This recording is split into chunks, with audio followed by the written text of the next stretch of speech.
തൃശൂർ പൂരത്തിന്റെ ചരിത്രത്തിൽ തന്നെ ഏറ്റവും വലിയ നോവായി മാറിയിരിക്കുകയാണ് ഈ കഴിഞ്ഞ ദിവസമുണ്ടായ വെടിക്കെട്ട് അപകടം. ഈ വെടിക്കെട്ട് അപകടത്തിൽ പൊലിഞ്ഞു പോയത് 14 വിലപ്പെട്ട സഹോദരങ്ങളുടെ ജീവനുകളാണ്. ആ ജീവനുകൾക്കും അവരുടെ കുടുംബത്തിന്റെ വേദനയ്ക്ക് നിൽക്കുമ്പോഴും എനിക്ക് കുറച്ച് കാര്യങ്ങൾ പറയാനുണ്ട്. പക്ഷെ ഈ കാര്യം പറയുമ്പോൾ ഒരുപാട് പേരെന്നെ വിമർശിച്ചു എന്ന് വരാം. പക്ഷെ ജീവിച്ചിരിക്കുന്ന ലക്ഷക്കണക്കിന് ജീവിതങ്ങൾക്ക് വേണ്ടിയിട്ട് ഞാനിതിവിടെ പറയാൻ പോവാണ്.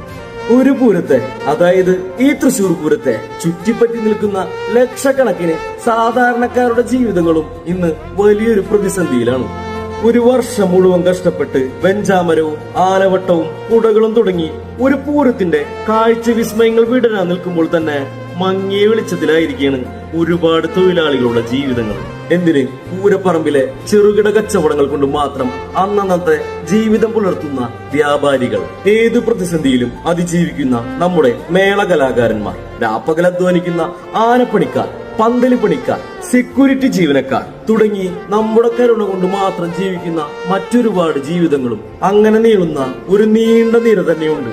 ഇവർക്കൊന്നും വേറെ തൊഴിലറിയില്ല. പൂരമില്ലെങ്കിൽ ഇവരുടെ ജീവിതം ഇരുട്ടിലാവും, പട്ടിണിയിലാവും. ഇപ്പോഴും അപകടനില തരണം ചെയ്യുന്ന സഹോദരങ്ങൾക്ക് വേണ്ടി പ്രാർത്ഥിച്ചും സഹായിച്ചും മരിച്ചുപോയ 14 സഹോദരങ്ങൾക്ക് വേണ്ടി പ്രണാമം അർപ്പിച്ചു.